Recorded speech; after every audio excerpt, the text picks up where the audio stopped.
మీరు ఎలాంటి బిజినెస్ చేస్తున్నా ఏఐ టూల్స్ ద్వారా మీ బిజినెస్ ని డబుల్ చేసుకోవచ్చు. జస్ట్ 49 రూపీస్కే ఏఐ టూల్. నమస్తే, వెల్కమ్ టు సుమన్ టీవీ. ప్రస్తుతం మనతో పాటు ఉన్నారు డాక్టర్ శిల్పి రెడ్డి, గైనకాలజిస్ట్. మరి మేడంతో మాట్లాడదాం. నమస్తే మ్యామ్. నమస్కారం. మ్యామ్, చాలా మంది ఈ మధ్య కాలంలో కపుల్స్ వాళ్ళ పాపకి 11-12 సంవత్సరాలు వచ్చే వరకు కూడా ఫ్యామిలీ ప్లానింగ్ ఆపరేషన్ చేయించుకోవడం అలా చాలా మందే ఉన్నారు. అది నెగ్లిజెన్సీ అనుకోవచ్చు, భయమే అనుకోవచ్చు. అది ఎంతవరకు కరెక్ట్ అంటారు? అలా ఉండడం అంటే ప్రెగ్నెన్సీ రాదా, తర్వాత వాళ్ళకి 13 సంవత్సరాలు వచ్చిన కూతురు ఉన్నప్పుడు కూడా వాళ్ళు ఫ్యామిలీ ప్లానింగ్కి వెళ్లకుండా ఉన్నారు. అంటే అది ఎలా అంటారు? అది కరెక్టేనా అసలు? ఫ్యామిలీ ప్లానింగ్ అనేది ఒక కుటుంబం తీసుకోవాల్సిన డిసిషన్. అండ్ ఆ డిసిషన్ తీసుకునేటప్పుడు వాళ్ళ రిక్వైర్మెంట్స్ వేరే ఉండొచ్చు. సమయానుకూలంగా చాలా మార్పులు వచ్చేస్తాయి. కోవిడ్ వచ్చి ఏం నేర్పించింది? ఏ బిడ్డైనా ఎప్పుడైనా చచ్చిపోవచ్చని నేర్పించిందా లేదా? అలాగే డెంగ్యూలు ఉన్నాయి, అలాగే ఎన్నో రకాల సమస్యలు ఉన్నాయి. నేను కూడా పర్సనల్గా ఫ్యామిలీ ప్లానింగ్ సర్జరీ సజెస్ట్ చేయను. బికాస్ రిప్రొడక్షన్ అనేది ఎప్పుడైనా ఎవరైనా ఎప్పుడు కావాలంటే అప్పుడు వాళ్ళకి ఆ కెపాసిటీ ఉండాలి. అండ్ పర్మనెంట్ మెథడ్స్ చేయించుకునే ముందు ఇప్పుడు అందరూ ఆలోచించాల్సిన పరిస్థితి ఉంది.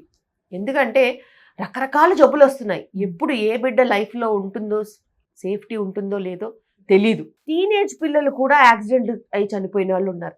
మరి వాళ్ళకి నిజంగానే పర్మనెంట్ ప్రొసీజర్స్ చేయించుకోకపోతే మళ్ళీ పిల్లల్ని కనే అవకాశం ఉంటుంది కదా. చాలా ఎర్లీగా ప్రెగ్నెన్సీస్ వచ్చినప్పుడు ఒక 16 ఇయర్స్కి నీకు ప్రెగ్నెన్సీ వచ్చింది, ఫస్ట్ ప్రెగ్నెన్సీ అనుకోకప్పుడు 16, 17, 18 ఇయర్స్కి ఏదైనా యాక్సిడెంట్ అయి బిడ్డ చనిపోయింది, 32-33 ఇయర్సే కదా. మరి నీకు ట్యూబెక్టమీ లాంటి పర్మనెంట్ ప్రొసీజర్స్ అయిపోయి ఉంటే నీకు న్యాచురల్గా ప్రెగ్నెన్సీ వచ్చే ఛాన్స్ ఉండదు కదా. సో పర్మనెంట్ ప్రొసీజర్స్ చేయించుకునే ముందు ఆలోచించుకోవాలని నేను ఖచ్చితంగా చెప్తాను. ఎందుకంటే ఒక చైల్డ్తో ఆపేవాళ్ళు ఉంటారు, 2 చైల్డ్స్తో ఆపేవాళ్ళు ఉంటారు. అందులో ఒక చైల్డ్కి ఏదైనా యాక్సిడెంట్, ఏదైనా ప్రాబ్లం అయిందనుకో, మళ్ళీ ఇంకో చైల్డ్ కావాలంటే IVF ద్వారా వెళ్ళాలి. అదే మీరు ట్యూబెక్టమీ చేయించుకోకుండా టెంపరీ మెథడ్స్ ఉంటాయి. లూప్ ఉంటుంది, మిరీనాస్ ఉంటాయి, 5 years 8 years పనిచేసే ఉంటాయి, 10 years లూప్స్ ఉంటాయి. వాటిని మీరు యూజ్ చేసుకోవచ్చు కదా. నేను 1 చైల్డే చాలు అనుకున్న వాళ్ళు కూడా చేయించుకోవట్లేదు మేడం. అదేం కాదా? అట్లా ఏం తప్పు కాదా అది? బికాస్ నార్మల్ డెలివరీ అయితే ఆపరేటివ్ ఇంటర్వెన్షన్ ఎందుకు, పర్మనెంట్ మెథడ్ ఎందుకని చేయించుకునే వాళ్ళు కూడా ఉంటారు. వాళ్ళ డెసిషన్ని మనం ఒప్పుకోవాలి. ఎందుకంటే సర్జరీ అని భయపడే వాళ్ళు ఉంటారు, అండ్ నాకు పర్మనెంట్ మెథడ్ వద్దు అని అనుకునే వాళ్ళు కూడా ఉంటారు.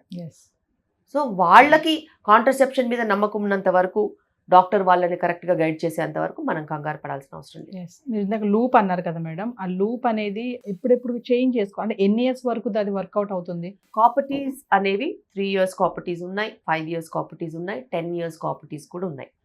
అందులో నాన్ మెడికేటెడ్ కాపర్టీస్, మెడికేటెడ్ కాపర్టీస్ కూడా ఉంటాయి. మెడికేటెడ్ కాపర్టీస్ మిరీనా అంటాము, ఇనారా, ఇట్లా చాలామంది ఉంటాయి.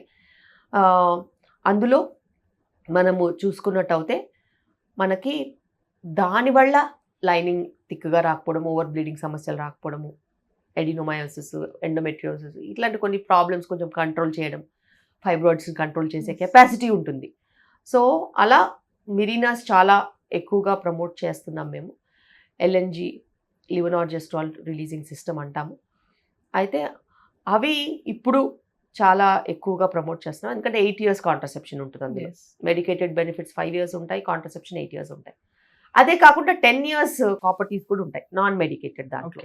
అందులో కూడా ఈ 10 yearsకి ఒకసారి కూడా మార్చుకోవచ్చు. సేఫ్టీ ప్రికాషన్స్ ఏమీ లేకుండా ఒకవేళ ప్రెగ్నెన్సీ వస్తే అబార్షన్ చేసుకోవడం, అలా ఒక 2-3 times అబార్షన్ చేసుకుంటూ దాన్ని అలానే కంటిన్యూ చేస్తే, అబార్షన్ ప్రతిసారి ఫిజికల్గానే కాదు, మెంటల్గా కూడా ఒక స్కార్ వదులుతుంది బాడీ మీద. సో నేను అబార్షన్స్కి ఒప్పుకోను. బేసిక్గా కాంట్రసెప్షన్ తీసుకోవాలి, కరెక్ట్ కాంట్రసెప్షన్ వాడుకోవాలి, యాక్సిడెంటల్ ప్రెగ్నెన్సీస్ నుంచి మనం కాపాడుకోవాలి.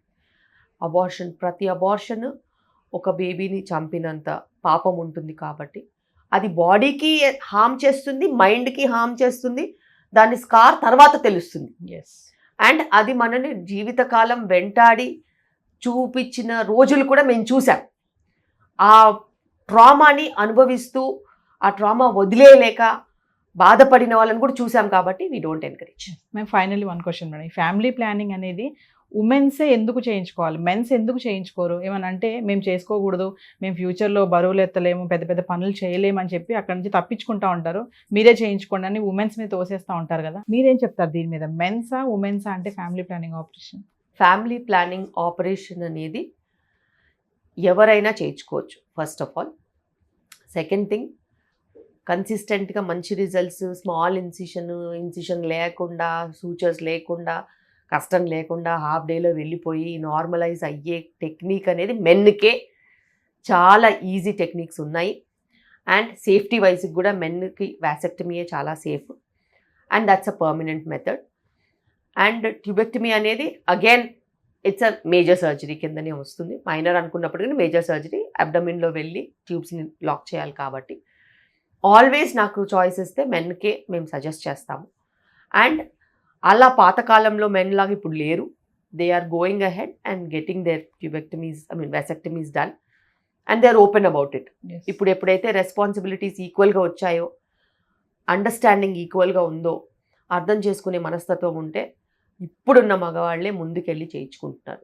పాతకాలంలో పేరెంట్స్ వద్దన్నారనో, మా అమ్మమ్మ వద్దనిందో అని చెప్పేసేసి మెన్ వెనక అడుగు వేసేవాళ్ళు. ఇప్పుడు మదర్స్ అలా లేరు, ఇప్పుడు ఉన్న ఫాదర్స్ కూడా అలా లేరు. Thank you ma'am.